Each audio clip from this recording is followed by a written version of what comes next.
the question somebody asked about issue of being active in voting,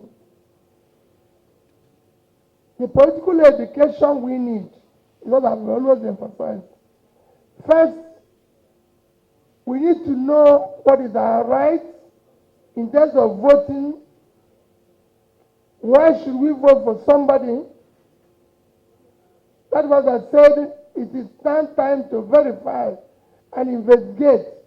It's no longer when you get up and say, we are going to vote Mr. Peter Obi. Some group of 5 people have come here and say, oh, Peter Obi is good. Let them tell you more about Peter Obi. Take your time to ask more questions about Peter Obi. When you are going to convince other people to vote for him, let it not be because Peter Obi have given you money. Because the 10,000 they gave you today will not last beyond today. And they have 4 years to 5 years to damage everything. And you will be part of that damage. So you must insist now, and even the 10,000 Peter Obi is giving you is actually your money you are stolen somewhere. So it is time for you to, so that political education is very, very important, and we now have to get people to participate more. In that participation, insist on the right thing. We need to discuss now politics. Because part of what we do here is I don't see people discussing politics. I've been to schools all over the world. Whether from Oxford to Cambridge, everything. During the elections, you see students discussing politics, not in terms of who will give them money, but in who have an idea that will benefit them, the way they can find jobs, the way they can do this. They look at what people are promising, what they are going to do. Here, you see the students' union and everything getting involved in who gives them money. At the end of the day, we are suffering for it. So that's 2 questions, number 13 and number 12 are similar. I'll go back now to structural adjustment in the 80s and what we will do to stabilize the Naira. Let me tell you about structural adjustments and some of the adjustments Nigeria has taken. Those economic adjustments in itself were not bad. What is bad is the implementation of them. What you see that happens in Nigeria is that, let me use the human being in Nigeria. There's nothing wrong in borrowing. I'm a businessman. I've borrowed all my life. There's nothing wrong in it, because people don't print money. All the people you see that have made so much money, they did it so by borrowing. But it's what you use that borrowing to do. If I come to you today and say, give me 10 million, and you give me 10 million, and I invest it in a business that has proper feasibility studies, I will pay you back. But if I borrow that 10 million to do marriage ceremony, that's where the trouble is. So when you borrow, same thing for social adjustment, like now, there's nothing wrong in government telling people to tighten their belt. There's nothing wrong in telling them to fast, because we can no longer afford a buffet, the type of thing we eat before. But what is wrong? When the people in power are telling you to fast, they are feasting. You can't ask people to fast when you're feasting. You should lead the fasting. That is the challenge we are faced with. We know there's no money. We know there's no this thing. But every day, look at what I said just like yesterday. I visited a school. Our schools have no computer. We have no lab. Our secondary schools have no lab. The children have no chair. The children have no this. But we are spending billions for furnishing presidential mansions all over the place. We are spending billions for conference center. The conference they've been doing there since, haven't they been paying to do the conference? It is the revenue we got from the previous conferences that would have used to renovate it, not to use another 39 billion that would have bought 1,000 computers and shut the secondary school to go and renovate it for them to start the conference that they even having. We have spoken enough. Let's deal with it. So these are things we are saying. Not that we said about cleaning up. It shouldn't be by means of Niger Delta this in Abuja. It should be there. So it is. You ask how do we, so let me just to assure you that it is not the policy.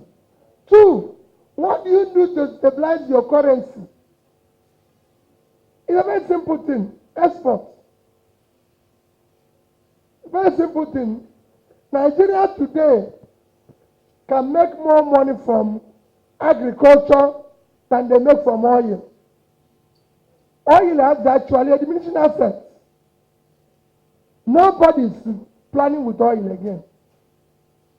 We can make more money from agriculture than we make, and you see me speak about it every day. We have a country with over 60% of arable land uncultivated. I drive around everywhere in the north. This year alone I've been to Kafanchan, to Jos, to Katsina, to Jigawa, to Kanu, everywhere by road. And I see the vast of cultivated land.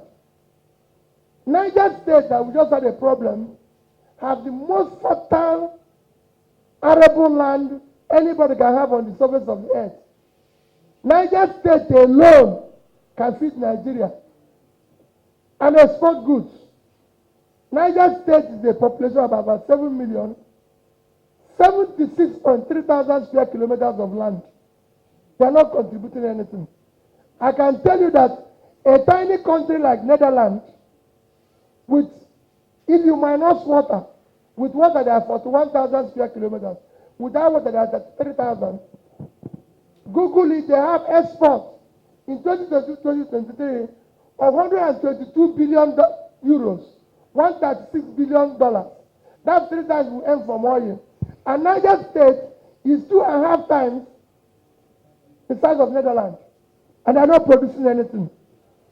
Bangladesh, another third world country, developing country, produces 50 to 60 million tons of rice, unpeeled rice.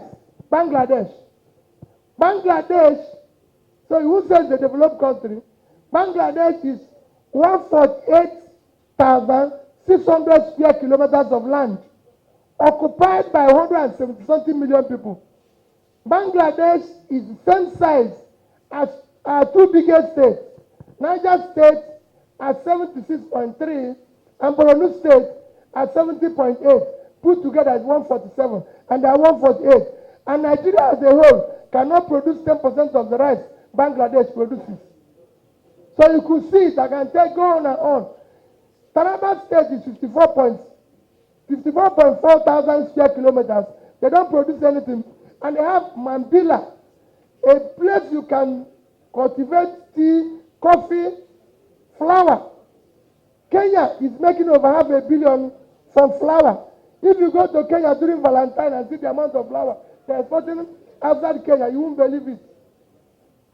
Ethiopia is making over $500 million from coffee. Sierra Leone is making over 1.something billion from tea. All of them can grow in Taraba. So we have everything. Yam today is hot cake abroad.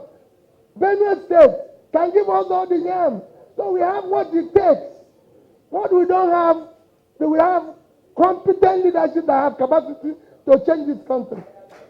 You can change it. We don't need to be talking about this thing. Oil is the diminishing asset that can add. If we are doing no proper exports, we will get foreign exchange and the value of our currency will come down and stabilize. But when you have people ruling by remote control, they don't know what is happening. And when we have people who don't have the capacity, this has to do with time, knowledge, and age. So it's time we decide that We can no longer continue like this.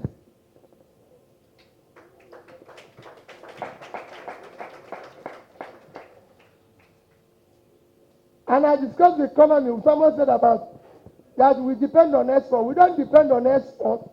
We are talking about oil export. I've now shown you how we can do it better. There's so many things we can export here.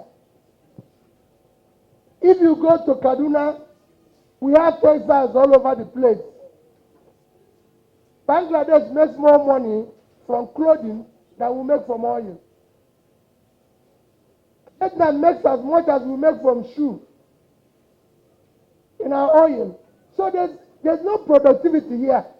When I talk about productivity, people won't understand it. What we do here is that people think there's a magic.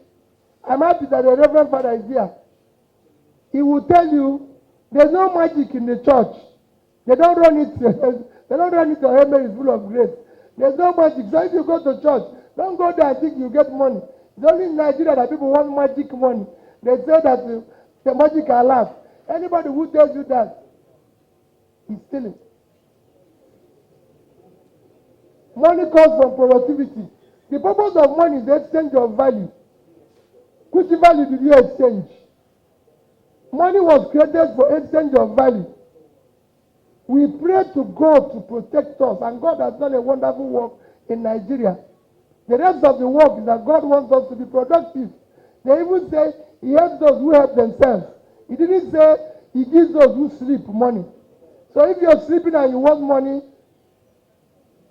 you should be arrested.